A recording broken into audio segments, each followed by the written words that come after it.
ازيكم عاملين ايه؟ يا رب تكونوا بخير، واهلا بيكم في حلقة جديدة من سلسلة حلقات التاريخ المريب.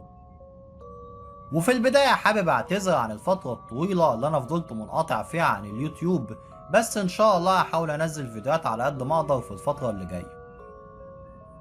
والشخصية او الفيلم اللي انا اخترت اننا نتكلم عنه النهاردة هو فيلم جيبرز كريبرز، واللي بيعتبر واحد من ابرز افلام الرعب اللي بتجمع بين الاثاره والغموض، واللي بتتميز بجو من الترقب المستمر والاجواء المخيفه، واللي تم اصداره لاول مره سنه 2001، واللي كان بيتكلم عن ولد وبنت اسمهم دير وتريش، واللي عثروا على مخلوق غامض او وحش معروف بالكريبر اثناء رحلتهم على الطريق في الريف الامريكي.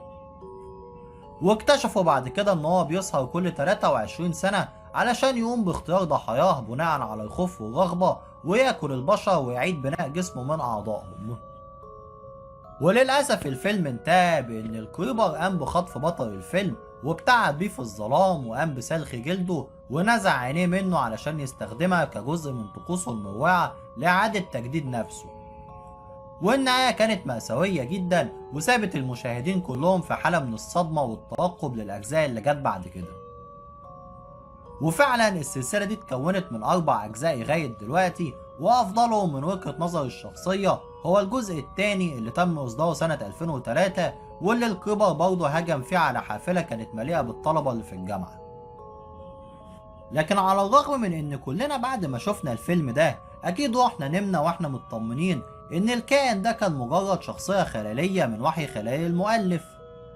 لكن للأسف في السنوات الأخيرة ظهرت إشاعات وتشابهات كتيرة مع بعض الحوادث، واللي أغلب الناس بتعتقد إن هي ألهمت المخرج فيكتور سالفا في تطوير القصة دي.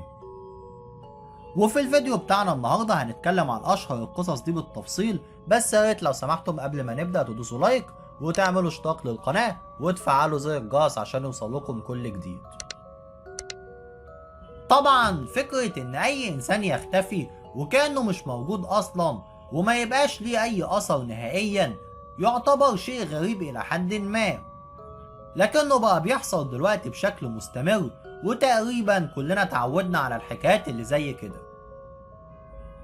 ففي يوم 24 ديسمبر سنة 1909 في قرية اسمها بريكن، وقت ما كانت كل العائلات بتستعد للاحتفال بأجواء الكريسماس الجميلة، عيلة الطفل أوليفر توماس كانت مجتمعة مع الأصدقاء والأقارب، وكان كل شيء مثالي للاستمتاع بأفضل ليلة في السنة كلها.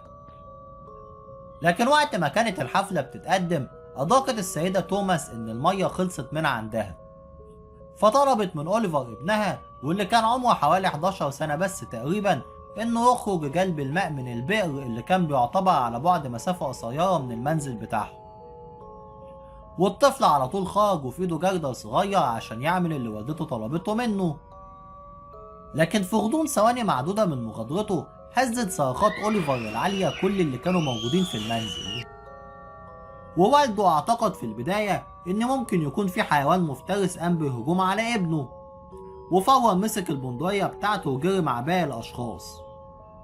لكن المفاجأة إن هما لما خرجوا ما يقلوش أي حاجة على الإطلاق، ولا حتى ابنهم أوليفر كمان، وما تمش العثور غير على آثار أقدامه، ولقوا إن هو مشي حوالي 75 قدم في اتجاه البئر، لكنه ما وصلش لأن آثار الرجلين اختفت فجأة، ولقوا الجردل على بعد 15 قدم من آخر الآثار. لكن الأغرب من كده كمان إن وقت ما كانوا كلهم بيراقبوا آثار الأقدام بتاعته بدأوا يسمعوا صرخات لطيفة جاية من السماء، واللي ما كانتش بتتناسب أبدا مع سن الطفل ده. والبعض الآخر برضه بيقول إن هما سمعوا صراخ أوليفر مرة تانية واللي كان جاي برضه من فوق، وفسروا جملة سمعوها منه وهي إن هما هياخدوني فوق. والجملة دي البعض بيقول إن هو سمعها والبعض الآخر بيقول إن هو ما سمعهاش، بس للأسف دي كانت كلماته الأخيرة قبل ما صوته يضيع في السماء المظلمة. ومن وقتها أوليفر اختفى، وبمعنى أصح في حاجة خطفته. وفي صباح اليوم التالي الشرطة جت عشان تحقق في الموضوع، ومع شهادات الشهود ووجود إثباتات إن ما كانش في أي طائرات أو بالونات موجودة في الجو في الليلة دي، بالإضافة أصلا لوزن الطفل واللي هو اكيد يعني مفيش اي طائر هيقدر يشيله الا لو كان طائر ضخم قوي. وعلى مدار كل السنين اللي فاتت في العديد من البشر اللي حاولوا ان هم يوصلوا لاي تفسير منطقي للحدث الغامض ده. واول تفسير ليهم كان مبني على نظرية بيطلق عليها الاختطاف من قبل الكائنات الفضائية المجهولة. فاحيانا ممكن يظهر ضوء في السماء ويخلي البشر اللي واقفين تحته غير قادرين ابدا على الحركة، ويتم خطفهم بعيد بعد كده. لكن طبعا حتى النظرية دي اكيد مش هتتناسب مع قصة اوليفر، وده بناء على ان محدش شاف اي ضوء غريب في اليوم ده. وفي ناس تانية جت بعد كده وقالت ان اللي خطفه ده ممكن يكون طائر عملاق، واللي كان معروف باسم طائر الارجنتافس، واللي جناحاته طولها كان بيوصل لحوالي 7 متر تقريبا. لكن طبعا كلنا عارفين ان النوع ده من الطيور اختفى من الاف وممكن ملايين السنين كمان. وبمرور اعياد الميلاد كان الامل بيقل عند اسرة اوليفر لحد ما فقدوا الامل تماما. وبالتالي حدث اختفاء اوليفر اصبح بمثابة لغز كبير محدش قدر ان هو يحله لغاية النهاردة. ونروح بعد كده للقصة التانية معانا، ودي اللي المؤلفين استلهموا منها واحد من ابشع مشاهد الفيلم، واللي كانت بتتكلم عن حدث مقتل سيدة كانت بتدعى مارين ديبيو، تحديدا يوم الحد سنة 1990، واللي اتقتلت على ايد جوزها اللي اسمه دينيس ديبيو، واللي كان بيقال عنه ان هو شخص سيء ومتنمر، وكان دايما بيعتدي على زوجته بالضرب المبرح قدام ولاده الثلاثة.